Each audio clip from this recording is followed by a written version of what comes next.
Hey everybody, it's Jason with Parallel Reality coming back with you here today with an article from the Washington Free Beacon, and it is entitled BlueAnon Rears Its Head, One-Third of Dems Believe Conspiracy Theory That Trump Staged Assassination Attempt. And this article is from July 18th. So it says one-third of Democrats believe false conspiracy theory that Trump staged his own assassination attempt.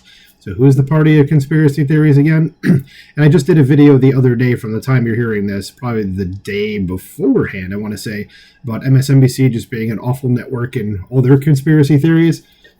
So, excuse me, this will just add to that.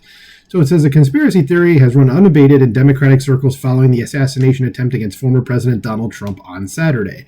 It posits that Trump staged the shooting for a photo op, that the wound on his ear was caused by something other than an assassin's bullet, and that he was never in mortal danger. And of course, we know all of that is actually false. So let's keep going. It says, it's a baseless conspiracy theory disproven by reams of documentary evidence and eyewitness accounts, and it's a belief held by one-third of the Democratic electorate.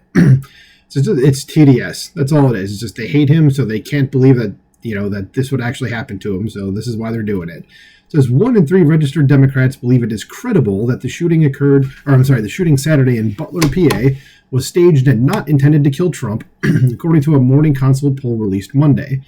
The findings show that large swaths of the Democratic base have fallen prey to the phenomenon known as BlueAnon, a play on the far-right QAnon conspiracy theory that once gripped portions of the Republican base and served as an obsession of the mainstream media throughout the first Trump administration, because hopefully there will be a second. But the Morning Consult poll shows that BlueAnon adherents among the Democratic base far outnumber their QAnon counterparts on the right. The poll showed that 34% of Democratic voters found it either definitely or probably credible that Trump staged Saturday's shooting, with less than half, or 45%, say the conspiracy theory is not credible. By comparison, a widely cited 2021 poll found that only 23% of Republicans were QAnon believers. I like how they think that he staged the shooting when it was like him turning his head like at a precise time that if he didn't turn his head, and you can see the videos on this, that it would have blown his face apart if he didn't turn his head at like the exact time that he did. So yes, it must be a conspiracy theory, you morons.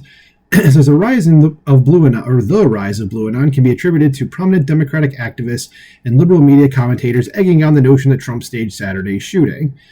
Democratic power broker Dmitry Melhorn, don't know who that is, an ally of President Joe Biden who has made at least 10 visits to his White House, wasted no time fanning the flames of conspiracy in the immediate aftermath of Saturday's assassination attempt.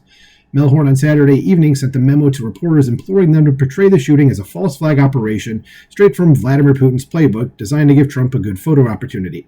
Yes, nothing says I want a good photo opportunity like staging my own assassination attempt that if I didn't move my head at that second that I did would have blown my face apart. And of course they have to go back to Russia because they have no other playbook at all. Guess Russia, as Rachel Maddow said with that compilation. Says this is a classic Russian tactic. Of course it is. Everything to them is classic Russian tactic, such as when Putin killed 300 civilians in 1999 and blamed it on terrorists to ride the backlash to winning power, Melhorn wrote.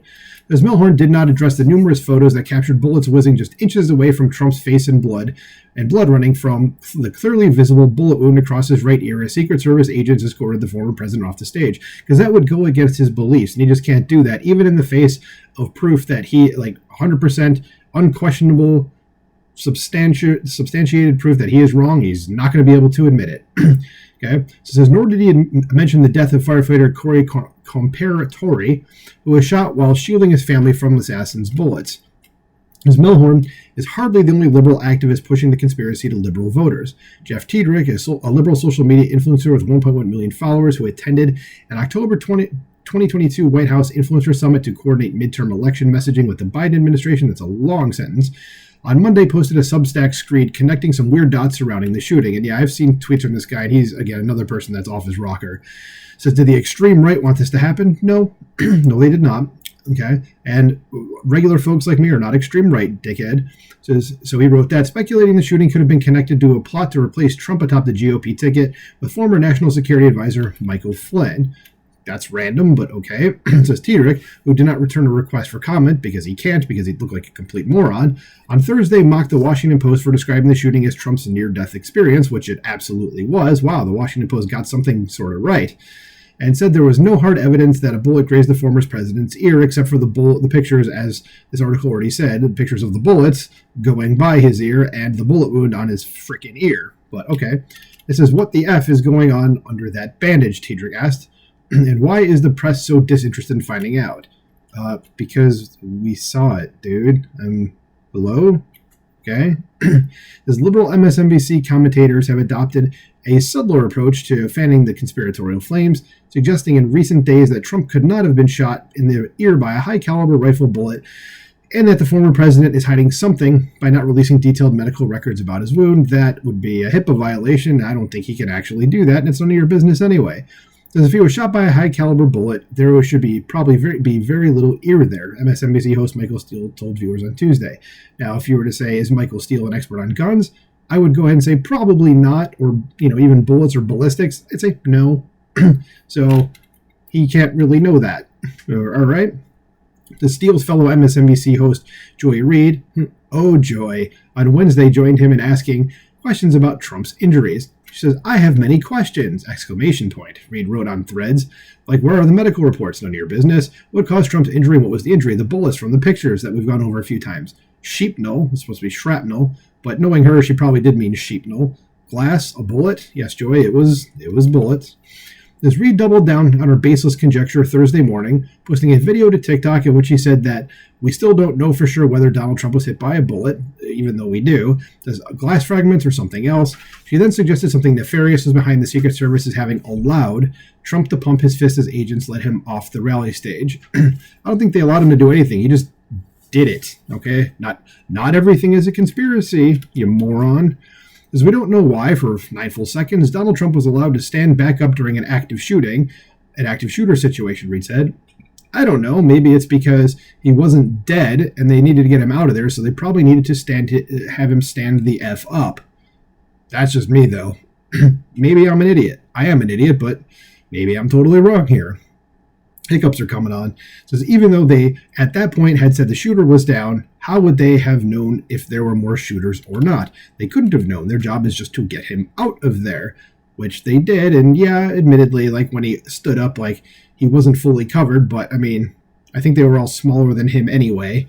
So what are you going to do? Stop a guy that's much bigger than you from doing what he wants, even if he is 78 years old? Like, probably not. Says, yet they allowed him to stand up in the middle of that, crisis. And what do you mean, crisis? It was a crisis. And posed for a photo and fist bumped the air so he could get the iconic photo, Reid added. At least she admitted it was iconic. It says, MSNBC did not return a request for comment. They're not going to. I wouldn't worry about it.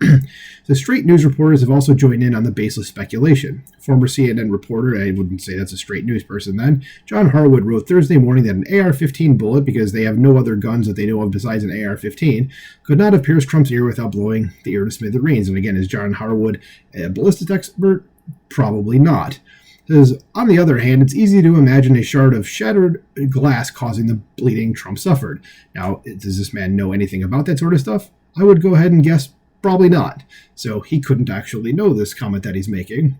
Says, Harwood said before adding that he is not familiar with ballistics at all. Okay, there you go. So it'd be like me talking about string theory. Okay, I'm just talking out of my ass. Says Democratic conspiracy mongering could distract from legitimate questions about the Secret Service's response to Saturday's shooting. Agency Director Kimberly Cheadle is facing GOP calls to resign from her post following revelations that, 10 minutes before Trump took the stage, Secret Service agents spotted the gunman on the roof where he carried out the attack. And yeah, as of when I'm recording this, which is a few days after, she has not been fired or anything yet, and I doubt she will be. The Cheadle said Tuesday the roof was left unprotected because it was sloped, which is just stupidity of the highest possible order. Like, how could you say something like that and go, oh, everyone's going to buy that? You say that, everyone's going, what, are you retarded? Like, what? Final sentence here, or I should say paragraphs, is, and so there's a safety factor that would be considered there that we wouldn't want to put somebody up on a sloped roof, and so the decision was made to secure the building from inside, Cheadle said. Yes, because we're going to make sure a building is secure that has a direct line of sight to the president. And, at this point, we know that they saw him well ahead of time, even before 10 minutes. It was like an hour beforehand, but yeah, okay. Anyway, just another way for me to kind of crap on MSNBC, as I love to do, as well as, seeing just a bunch of conspiracy theorists come out of the woodwork. So let me know what you think about this in the comments below. Like, share, subscribe, and I'll talk to you soon. Bye.